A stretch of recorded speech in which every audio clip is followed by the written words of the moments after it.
de tu columna en Pata Amarilla hace algunos días, de esa ruptura. ¿Cómo estás? Buenas noches. De esta ruptura con lo que denominabas el radicalismo vacío. Es decir, una cosa era ser radical y otra cosa pues era ser un radical con, digamos, con el cual no llegabas a ninguna agenda. Se sabía que la Asamblea Constituyente como tal era una posibilidad remota. Tenías estas leyes pues relacionadas a la prensa que sabías que no iban a pasar, ¿no? Hay una lógica en el Congreso y tenías, por supuesto, esta sazón, ¿no?, de la constante contradicción entre el Premier y el Presidente de la República. Y ahora viene un poquito más de carbón, creo, con este comunicado, pero no sé si ya lo tomamos muy en serio o qué cosa significa. Vemos ya un buen número de congresistas de Perú Libre que dice que no, que ellos sí le van a dar el voto de confianza al gabinete Vázquez.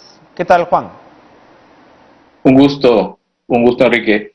Bueno, la verdad es que lo que ha sucedido en los últimos días tendría, digamos, por lo menos dos tipos de miradas, ¿no? Las miradas tradicionales, y quizás habría que aventurarse a nuevas miradas. Por ejemplo, una mirada tradicional dice de que lo que pasa entre Perú Libre y el gobierno es que el gobierno está en disputa, ¿no? Pero también creo que el partido Perú Libre está en disputa, porque una manera de mirar lo que ha sucedido estos días, y específicamente el comunicado de hoy, es que hay también una crisis al interior del partido de gobierno, del partido oficialista, porque si bien es cierto que en general me parece que el señor Cerrón dirige el partido y tiene una mayoría en la directiva de ese partido ha sufrido una especie de ingresos, de atracción, ¿no? Ha ejercido como un imán a muchas personas que en los últimos meses se han juntado, este grupo, simpatizan con este partido, por el presidente del partido, por el presidente Castillo, por lo que implicó su victoria en la segunda vuelta. Luego tienes militantes del partido que están en el gobierno, como ministros, viceministros, en altos cargos, y finalmente tienes parlamentarios que pertenecen al partido. Entonces yo me atrevería a decir que lo que tenemos ahora es una especie de tensión, una especie de jaloneo, también para ver dónde termina el partido en relación al gobierno. Pero yo no diría que el partido, a pesar de que han tenido una reunión nacional, etcétera, es hoy un solo y un todo único que tiene una posición frente al gobierno. De modo que estas dos cosas a mí me parece importante, es decir, el gobierno también está en disputa, pero también el partido de gobierno está en disputa. Ahora, hay cierto histrionismo por parte del señor Cerrón, ¿no? Sí, yo diría que son dos histrionismos, ¿no? Es decir, hay una sobreactuación del señor Cerrón, además cuyos elementos uno puede tranquilamente estar de acuerdo, porque lo que reclama el presidente del partido de gobierno es que en democracia los partidos ganan para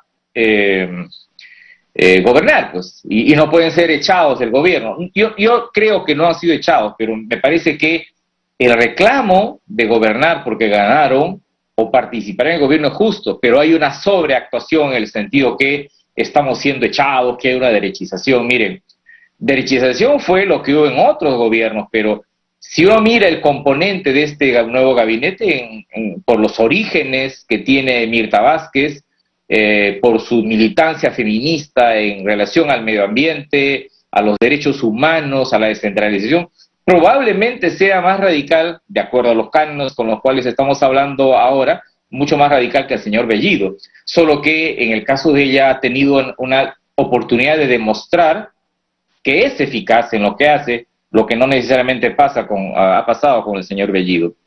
Y hay histrionismo también en los grandes medios de comunicación, ¿no?, que elevan esta disputa y casi lo convierten en terminal, inminente.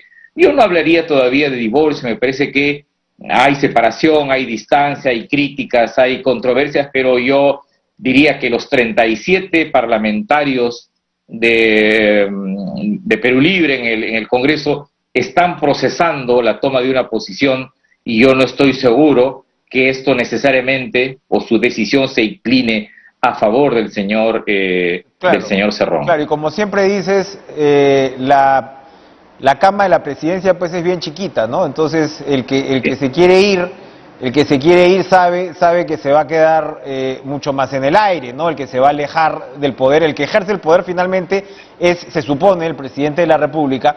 Y hablabas de la exageración de los medios con el divorcio, pero claro, pues porque fue también, hay que decirlo, no puede que no haya divorcio, pero fue una relación bien cortita, ¿no? Antes del matrimonio. O sea, tampoco se puede pues plantear que Castillo sea pues un personaje orgánico que comparta la ideología como tal de Perú Libre. El que ha salido elegido presidente es él.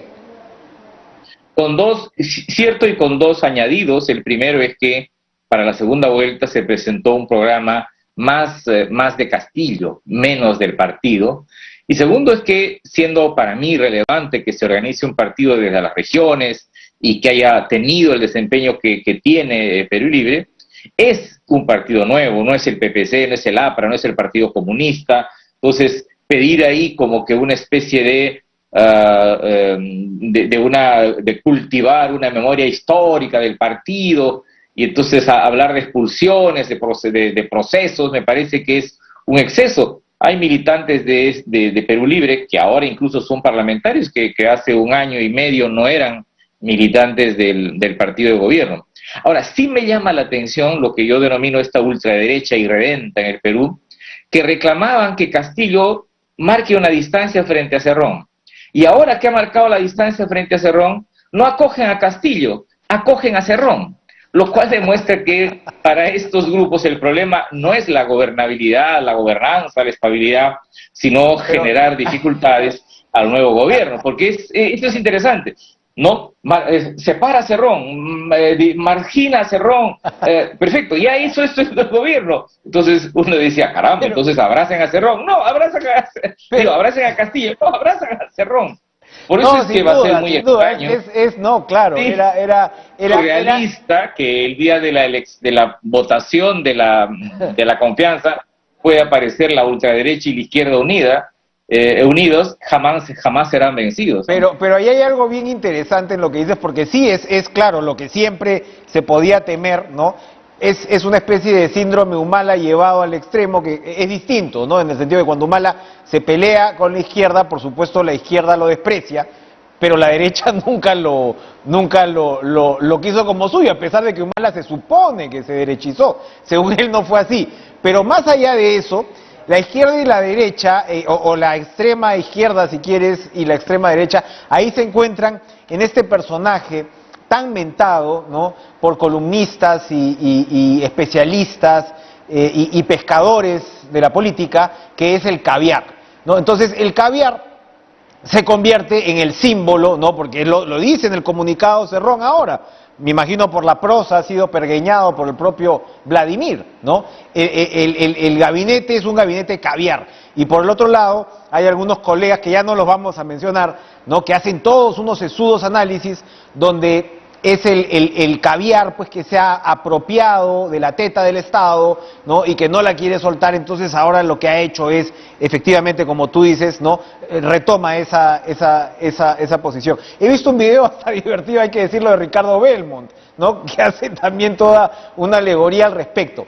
¿Qué es el caviar, Juan? O sea, pesa tanto el caviar, ahora el caviar es el que mueve todos los hilos desde la Universidad Católica y afines, ¿es así? Bueno, y es ahora una palabra polisémica, ¿no? Yo siempre miro de lejos. Por mis orígenes políticos yo no seré pues caviar, yo soy jurel en todo caso, ¿no?, por mi procedencia incluso regional y universitaria. Pero la palabra caviar, que es de factura europea, la izquierda es aclimatada en el Perú por la derecha, a inicios al final del gobierno del presidente Fujimori, inicio del gobierno de Toledo. Y ahora se ha convertido en una palabra que es de consumo también de sectores de la izquierda y de medios de comunicación. Pero en realidad, si nos atenemos ya estrictamente a lo ideológico y cultural, caviar es estrictamente lo liberal democrático clásico, porque ¿qué es un caviar? En la lógica tanto de la derecha y de la izquierda que critican al segmento caviar, estar por todos los derechos, incluyendo los derechos de los sectores de los LGTBI, estar con el programa y el estándar internacional de todos los derechos. Por ejemplo, no ser xenófobo, no combatir el machismo, ¿no? Asimilar el contexto de la lucha mundial por el cambio climático. Entonces, si nos atenemos a eso, lo liberal clásico es lo caviar. Y más bien, lo que se advierte es los sectores liberales, que se decían liberales, han pasado a la ultraderecha, que es lo que ha pasado con el señor pues, Mario Vargas Llosa. Todos sus amigos conservadores terminan aparentemente siendo demócratas, pero son los sectores que han pasado a la ultraderecha, como sus amigos de la derecha del Partido Popular y de Vox. Y en la izquierda se produce una especie de disfunción porque se radicaliza un sector de la izquierda y toda propuesta coherente de consenso, de cambio, ¿no? Termina siendo como colaboracionista. Hay una palabra que se dice en redes sociales, ¿no? Este es de izquierda, pero es tibio. Claro. ¿No? Es de izquierda, pero quiere consenso, como si ser delito, como si ser moderado fuese un delito en el Perú.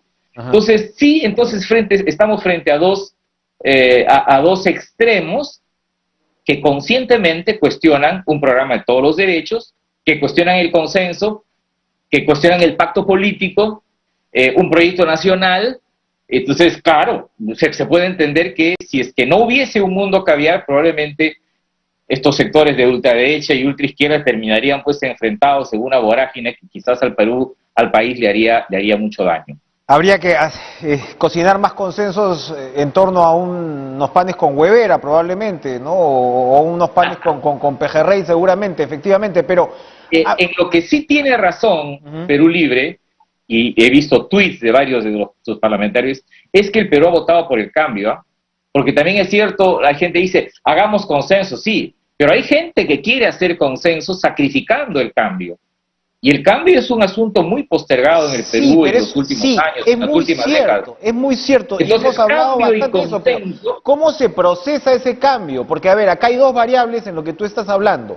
Una es la necesidad, y esto usábamos, me acuerdo, en nuestras conversaciones antes de las elecciones, el término coalición, ¿no? Me acuerdo mucho de lo que está pasando en Alemania, aunque sean casos bastante distintos, ves que se están llegando, o sea, se están trabajando consensos en torno a 3 partidos. La necesidad de una coalición, ¿no? Y la necesidad que, por supuesto, que lleva al pacto. Y la necesidad de interpretar esa demanda de cambio. Pero hasta ahora uno no ve que ese pacto o esa coalición te produzca efectivamente el cambio va a ir por aquí. Eso le toca solamente al Ejecutivo, porque parece a veces que el Ejecutivo, a pesar, ¿no?, de personas que saben lo que están haciendo, parece que la agenda no la tiene muy clara. En el Congreso, idem. ¿Cómo se procesa, cómo se aterriza ese cambio filtrado por ese ejercicio de consenso, de pacto, de coalición? Los temas que han sido consensuales en la primera y segunda vuelta me parece que están ahí. Por ejemplo, el asunto de los contratos del gas. Todos los candidatos presidenciales dijeron que iban a renegociar los contratos del gas. Bueno, ese es un elemento del cambio. Tenemos un asunto que está vinculado hoy día a una recuperación de la economía, entregándole más derechos a la gente, una política de cuidados, mejorando no solo el empleo, sino también el ingreso, resolviendo los problemas de hambre, resolviendo los problemas de pobreza extrema, relanzando la descentralización, incorporando derechos. A mí me parece, por ejemplo, que más allá que se discuta o no el asunto de la nueva Constitución, el gobierno debería entregarle una propuesta de reformas institucionales al Parlamento y pactar eso. Cuando el presidente Humala saca del gobierno, del primerato a Salomón Lerner, y lo reemplaza por un coronel profundamente conservador, ultraconservador, ahí hubo una derechización. Sí, pues. Pero cuando sale el señor Bellido, ingresa una persona con los credenciales que tiene la señora Vázquez, yo no podría hablar de una derechización. Sin embargo, yo alerto, pienso que la idea de solidificar al oficialismo está por el lado de la aprobación de una agenda de cambio. Yo no haría votos, no me alegraría por una ruptura entre Perú Libre y el presidente Castillo. A mí me parece que las fuerzas que propugnan un cambio en el Perú deberían también pactar, y pactar con los sectores de centro, con la sociedad, para producir, digamos, cambios en este país que los necesita bastante, ¿no? A ver, para terminar, Juan, ahí hay un elemento fundamental. En unos minutos vamos a hablar con Hernando de Soto, que como sabes tiene muy presente el tema de recursos naturales. Y lo conversábamos hace algunos días con la primera ministra, con Mirta Vázquez, sobre ese talante. Entonces, claro, el tema de, has planteado bien lo que podría ser una agenda, pero siempre hay este signo de interrogación sobre qué va a hacer el Perú ante un contexto de precios extraordinario, otra vez como el que nos toca ahora. ¿Se va a poner de perfil frente a eso? ¿Hay una agenda para desarrollar frente al tema de recursos naturales? ¿Es posible una reforma tributaria en torno al tema? ¿Qué hacer en ese caso? Porque eso siempre es un punto, digamos, muy sensible, y al mismo tiempo es un punto sumamente sensible para los actores económicos. Es cierto, pero yo creo que los actores económicos hoy día respiran con cierto alivio porque el cambio del gabinete, sin sacrificar desde mi punto de vista lo programático, ha implicado un conocimiento mayor de los actores económicos a un gobierno que no quiere grandes rupturas. Yo me niego a pensar que el único cambio que el Perú debería tener es una asamblea constituyente, teniendo en general yo una opinión favorable a una asamblea constituyente, pero reducir el cambio del Perú a cambiar una constitución me parece que es desperdiciar la enorme posibilidad que una crisis como la que tenemos nos pone sobre la mesa, ¿no? Es decir, incorporar, por ejemplo, a la participación política nuevos territorios, ¿no? El presidente Castillo representa lo que yo denomino el territorio del abismo, o sea, grandes sectores que estaban fuera de la política están ingresando, y es bueno tenerlos dentro del sistema que fuera del sistema. Pero esos sectores tienen reivindicaciones muy puntuales, como tú dices, en materia de recursos. Lo que pasa en los sectores amazónicos, esa huelga de los pueblos originarios tiene que ver con cosas que no solo no han cumplido empresas, sino que sobre todo no ha cumplido el Estado. Y entonces allí hay una enorme oportunidad. Sí, y para terminar, pero también tiene que ver con los narcos que los están matando, y envías mensajes un poco indefinidos con respecto a ello, y la otra cartera, por supuesto, complicada es educación, que es una política pues absolutamente central, y son precisamente las dos carteras que parecen representar la negociación del presidente Castillo con su propia bancada, para no romper. Bueno, si es que hablamos de cambio, un elemento de cambio es que se garantice ahora, rápidamente, un retorno seguro a clases, sobre todo en los colegios. Eso me parece a mí fundamental. Si no se garantiza ese retorno, no estamos hablando de una post-pandemia con mucha creatividad y eficacia. Y en relación a la política antidrogas, hay algunos sectores que han descubierto recién la política antidrogas. Creen que esta fue exitosa. No, ya habíamos fracasado antes, ¿no? Cuando con el nivel de hectáreas a los que bajó el Perú fueron de 45.050, hoy ya tiene más de 80.000 hectáreas.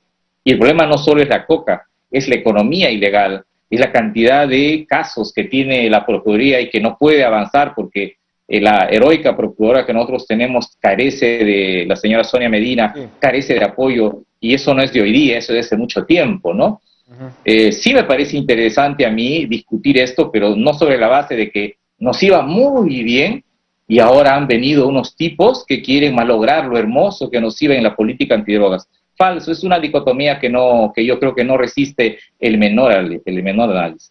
Gracias, Juan de la Puente, como siempre, por acompañarnos esta noche en Cara a Cara. Vamos a ir a una pausa y regresamos aquí en estudios con Hernando de Soto.